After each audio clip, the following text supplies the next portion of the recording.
Madalas natin napapansin na karamihan sa mga sasakyan na gamit araw-araw ay gumagamit ng gasolina at ethanol. Kapag usapan ay truck at mabibigat na makina, diesel ang tampok. Pero bakit nga ba ito ang gamit sa mabibigat na makina?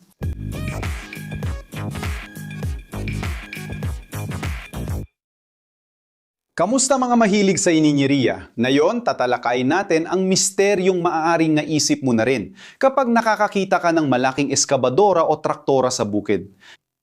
Bakit halos lahat ng malalaking makinang kayang maglipat ng bundok at magbago ng tanawin ay gumagamit ng diesel na panggatong?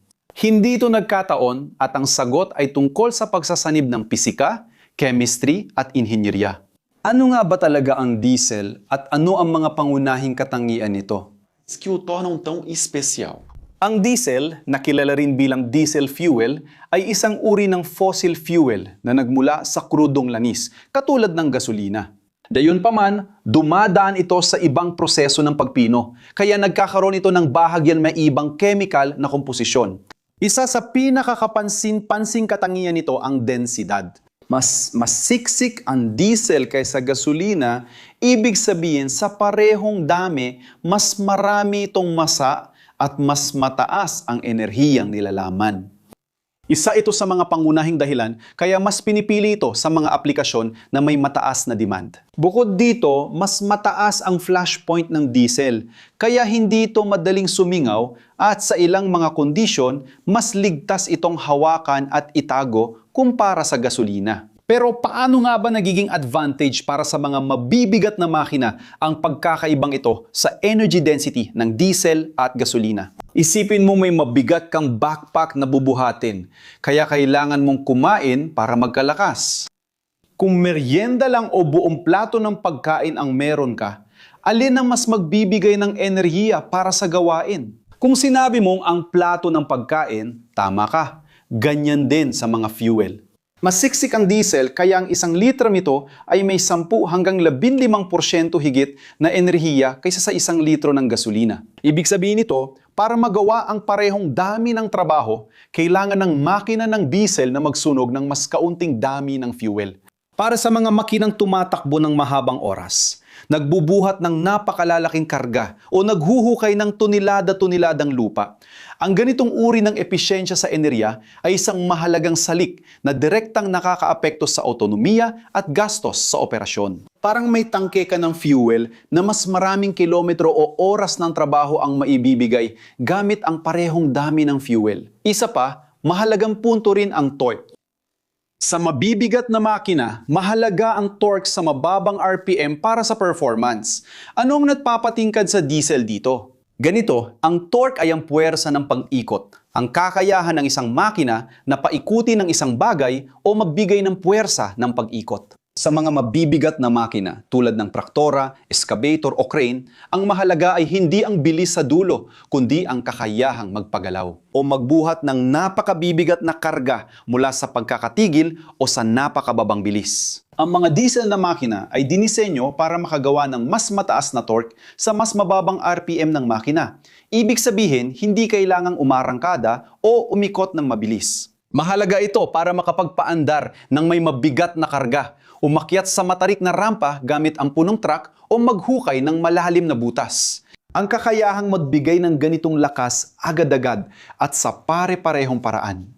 Hindi kailangang paandarin sa mataas na RPM ang makina, kaya malaking bentahe ito ng diesel at pangunahing dahilan kung bakit ito ang pinipili. Pero ang mas mataas na efficiency at torque ba ay talagang nagre-resulta sa tipid sa fuel at gastos sa operasyon sa araw-araw? Oo, sigurado, ang kombinasyon ng mas mataas na energy density ng diesel at ang kakayahan ng mga diesel engine na makabuo ng mataas na torque kahit sa mababang RPM ay nagre-resulta sa mas mataas na fuel efficiency, lalo na kapag may karga. Ang makina na gasolina ay kailangang umabot sa mataas na RPM para makuha ang pinakamataas na lakas, kaya mas malakas ito sa konsumo. Sa proseso, ang makina ng diesel ay nagbibigay ng kinakailangang lakas, mas relax at mas matipid pa. Para sa mga kumpanya na nagpapatakbo ng mga fleet na mabibigat na makina, kung saan ang konsumo ng krudo ay malaking bahagi ng operational na gastos, ang ganitong tipid ay nagreresulta sa malaking pagtitipid sa paglipas ng panahon. Mas kaunting tigil para magpakarga ng krudo at mas mahusay na paggamit ng bawat litro ng krudo ay nangangahulugan ng mas mataas na produktibidad at mas mababang gastos kada oras ng trabaho. At totoo nga bang mas matibay at mas matatag ang mga makinang diesel kumpara sa mga makinang gasolina? Sinasabi ng iba na ang makinang diesel ay tumatagal habang buhay ng sasakyan. At totoo ito, isa sa pinakamalalaking katotohanan tungkol sa mga ito.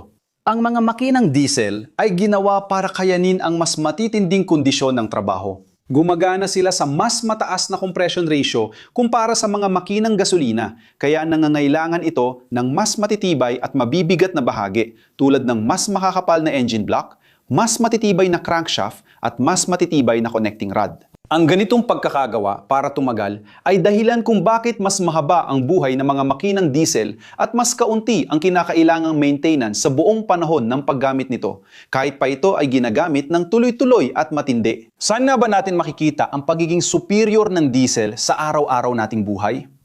Maraming halimbawa at makikita ito kahit saan. Isipin mo malalaking eskabadora sa construction site, pati ang mga traktora na naghahanda ng lupa para sa pagtatanim at pag-aani. Sa mga crane nagbubuhat ng mga istruktura ng 10-10 metro ang taas.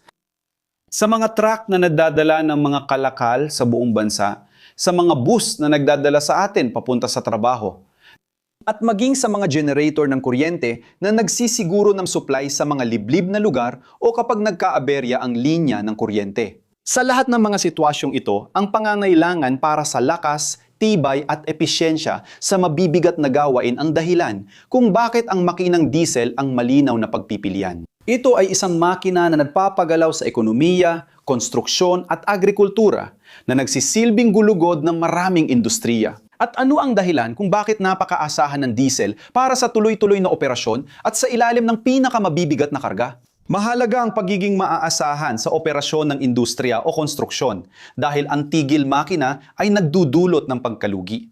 Ang mga makinang diesel ay dinisenyo para tumakbo ng matagal, madalas 24 na oras sa isang araw, 7 araw sa isang linggo nang walang aberya. Ang matibay nitong pagkakagawa kasabay ng kakayahang mapanatili ang pare-parehong pagganap kahit sa pinakamataas na karga ay ginagawa itong perpekto para sa mga lugar kung saan hindi pwedeng magkaaberya. Kahit nasa minahan, sa abalang pantalan o sa isang bukirin, ang kakayahan ng makinang diesel na tumakbo ng tuloy-tuloy at magbigay ng kinakailangang lakas ay napakahalaga.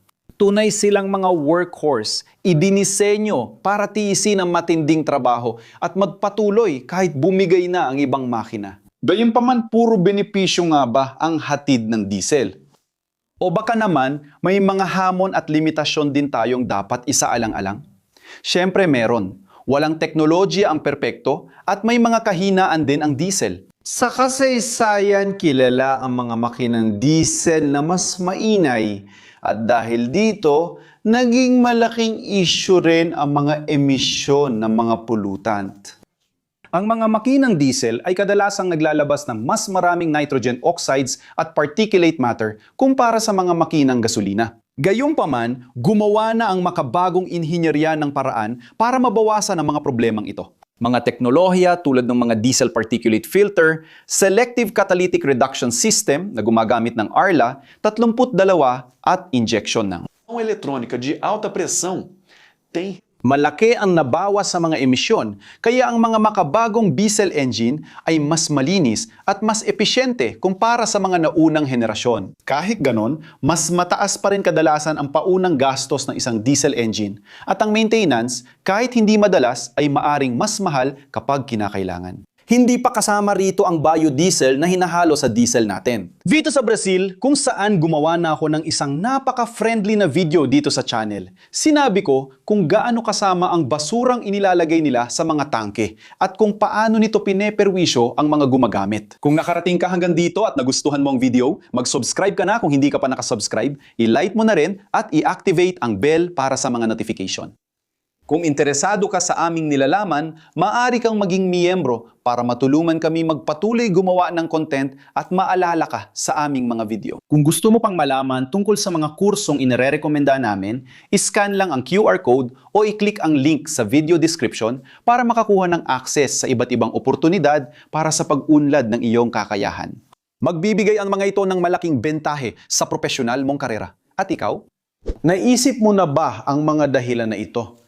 Alin sa mga makinang diesel ang pinaka naka-impress sa'yo?